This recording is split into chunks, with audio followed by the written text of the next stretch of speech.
It is not unusual to see a line of asylum seekers stand underneath the Nelson Mandela Boulevard Bridge on the foreshore in Cape Town. In fact, it is a normal occurrence for the queue to stretch around the Custom House building.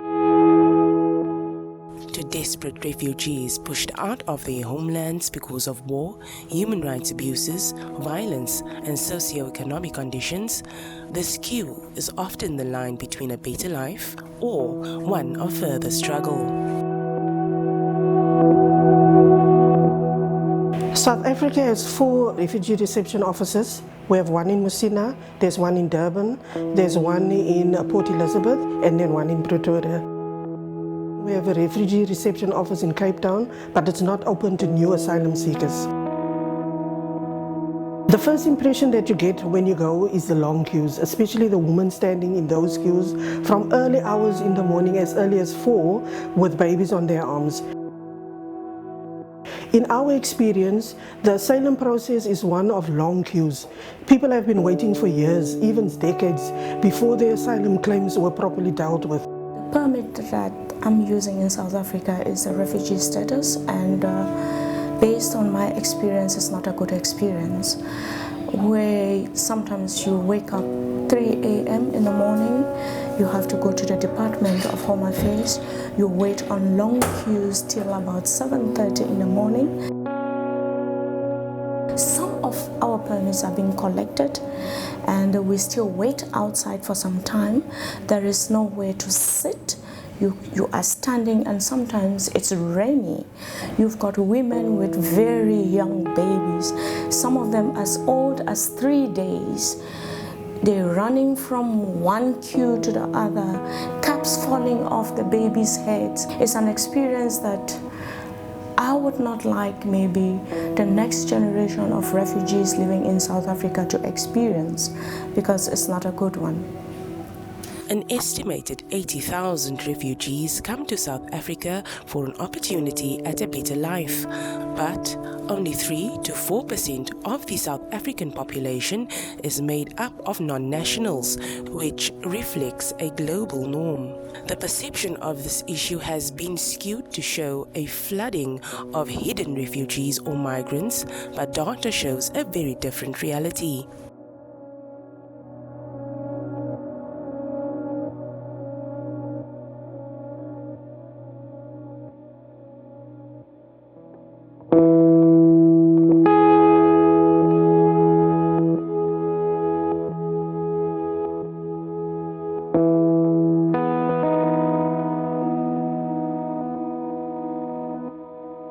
We follow the stories of 3 women who took a long and dangerous path, risking their lives, dignity, and health only to reach the borders of a land where their struggles continue.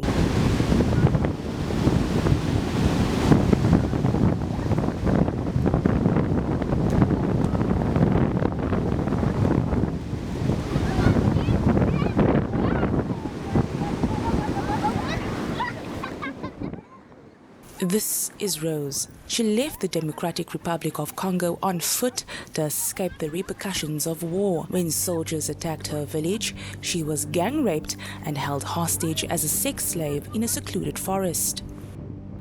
I was having my business, so it was a saloon, and I was put small thing inside. And after that, they all come to my country. First thing, they loot my stuff. After that, I was being raped with those soldiers. And after those soldiers, one of them, he said, we can take this girl so she can be our wife. They took me to the bush with them, and I used to stay with them there, and I was being raped every day. They would just do anything to me.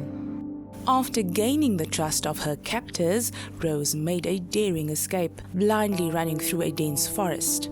There, she met a man who would help her reach a land of opportunity. It took them several years to finally reach South Africa. Rose arrived in 2009 on Valentine's Day. In me, I didn't have choice. I didn't have choice because they tell me I'll help you. I just put everything now. Take on from Maboko and Zambia.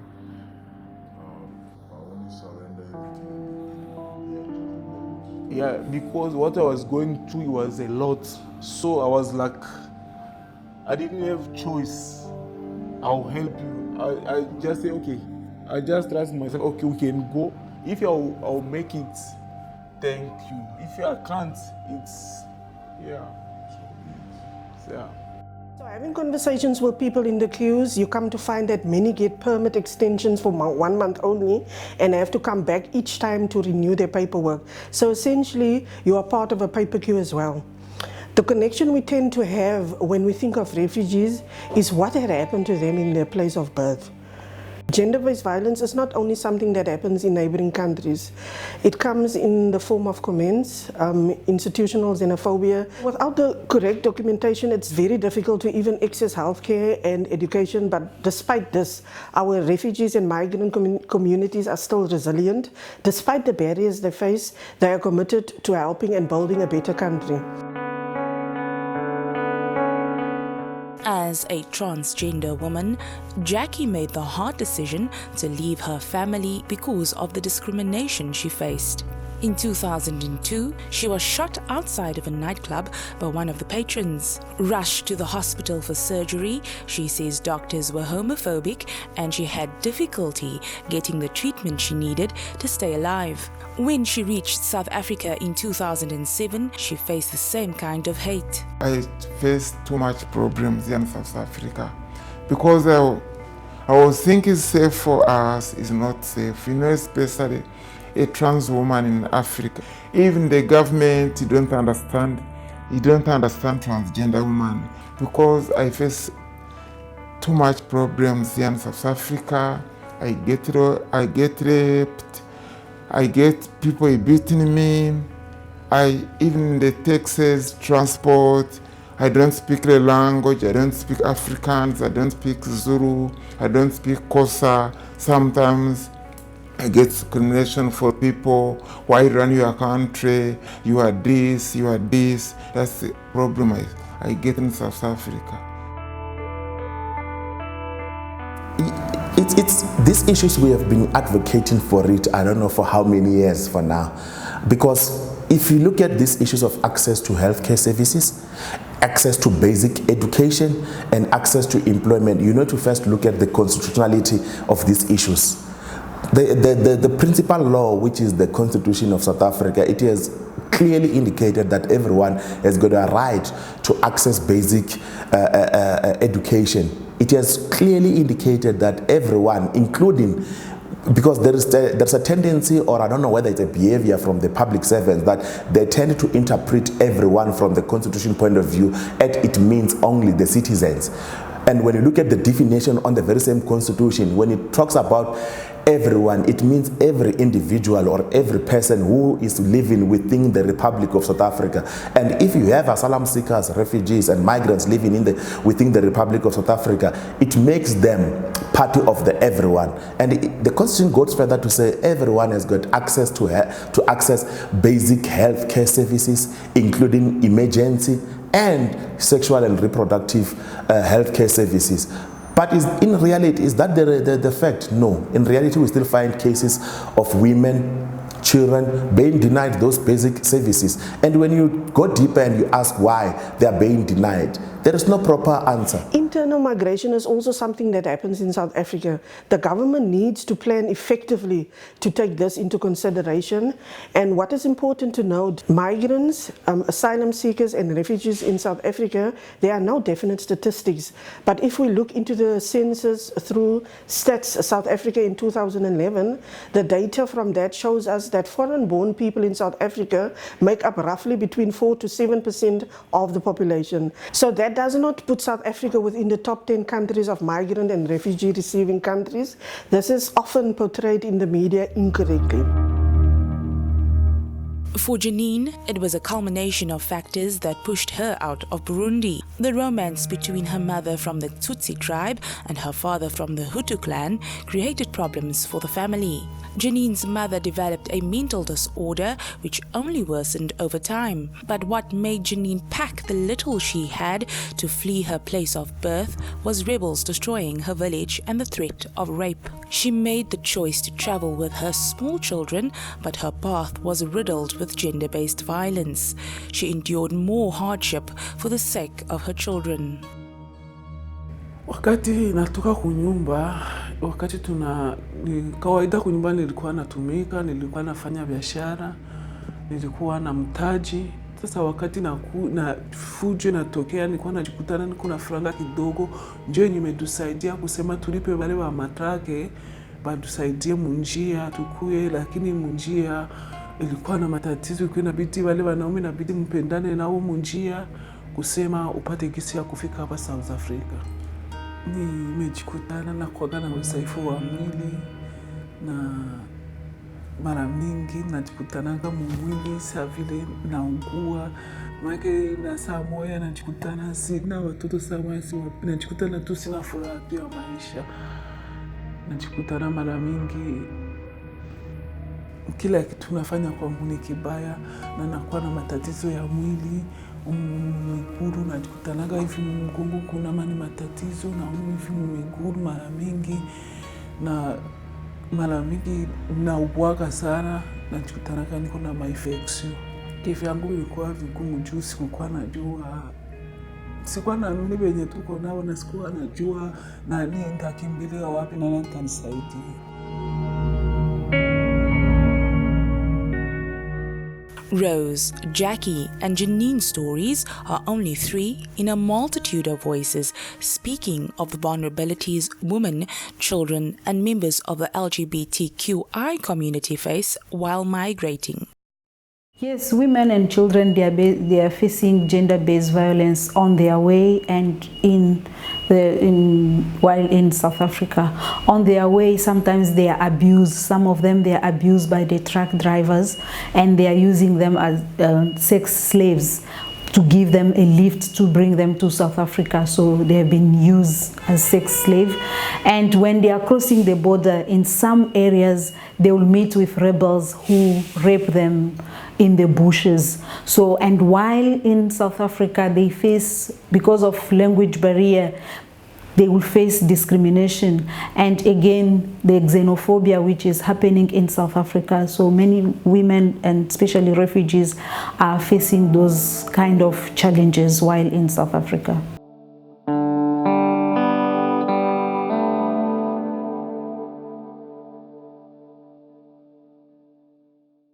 Arriving in South Africa was only the start of Rose's grief. After hearing she would need to be documented to access services, Rose slept at a Home Affairs office for 2 nights at a time when people were being killed in xenophobic attacks near the Nyanga area. What complicated the process was that Rose could not express herself in English. Again, she had to rely on the kindness of a Congolese man who interpreted her trauma. Her trauma was again revisited when she explained to a Home Affairs officer that she was repeatedly raped. This officer happened to be a male. Bon, premièrement, pour avoir papier, façon ba maltraiter abiso le kwa banyama. Xenophobia is something that Rose continued to experience even when seeking medical assistance in her sexual and reproductive health. Il y a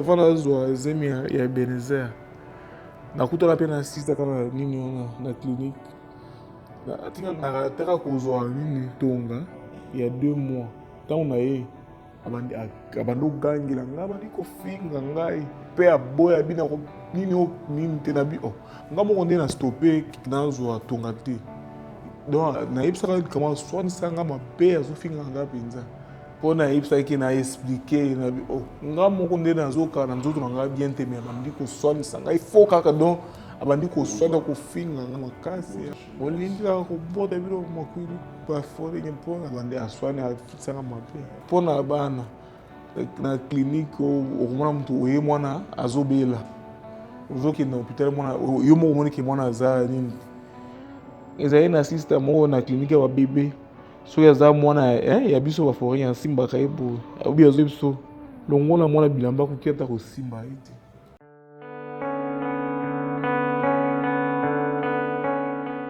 Jackie's experiences has caused her psychological trauma.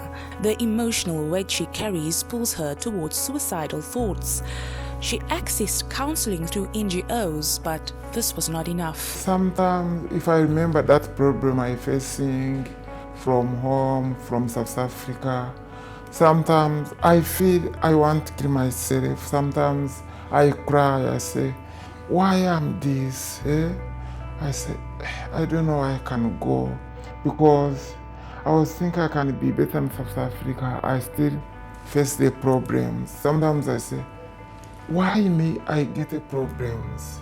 The constant demand for documentation from health service providers has been the reason that Jeanine has not yet had herself tested for viral or bacterial infections. However, it is her children that she is most concerned about because they have been turned away by public hospitals and clinics. One of the other types of violence that we see is often barriers to healthcare and the implicit violence that is created in a person's life. Many foreign national women who are pregnant are subjected to criticism, insults, stereotyping of them coming here to steal our healthcare services and to give birth in South Africa so that their child will become a citizen. It is important to note firstly that South Africa is not a country that allows citizenship by birth.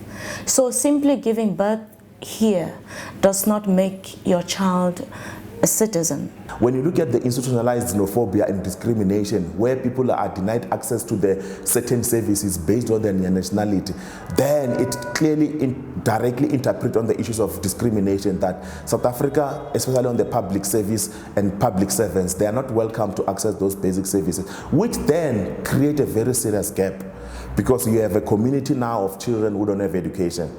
You have a community of women who are not accessing sexual and reproductive healthcare services. We must come together as women for social cohesion. So why today we are having this activity? As I explained, I'm from an organization called Sonke Gender Justice. We are not working alone. We are working with other organizations. But Abbas was Muza, let's Sonke Gender Justice. Despite what the refugee women are going through in South Africa, they still have the strength to move forward in the sense that they still go around every day, find out where they can get help for themselves, how they can access certain services in the community. They still have the strength to meet together as refugee women sometimes, empower each other with information that some of them have gotten from non-profit organizations like Sonke Gender Justice.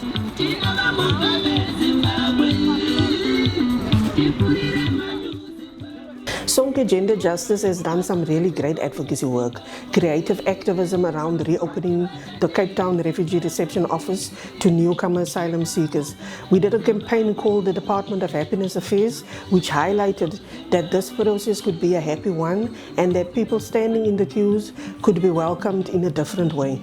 When our children go to the Department of Home Affairs, they do not even have a comfortable space for kids where they can maybe draw or color in or play. There are no seats for our children. So I believe the right to leisure, the right to play is being taken away from our children.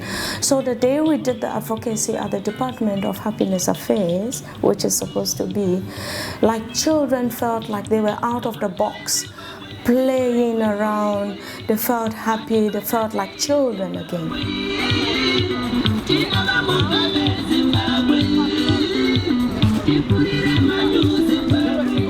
I'm not sure the people that is working at the Department of Home Affairs, whether they have went through an education process around human rights, for instance, you know, because you're working with people. So there's a way how you need to work with people. Xenophobia, for instance, are they educated around that? Are they educated around gender-based violence? Because I think through education, a lot can be achieved that can change people's attitudes. Because at the end of the day, you want to change people's behaviors in terms of how they treat people or how they can better the services. And that can only be done through education and then getting involved and understanding what people are going through. Leaving your home country is not an easy decision, and going to somewhere else is an act of hope. We need to live together, love each other, build our nations. We need to build a society where we embrace diversity, understand each other's culture, respect each other's culture, respect where each and everyone is coming from, and we live in peace as a nation, as a continent.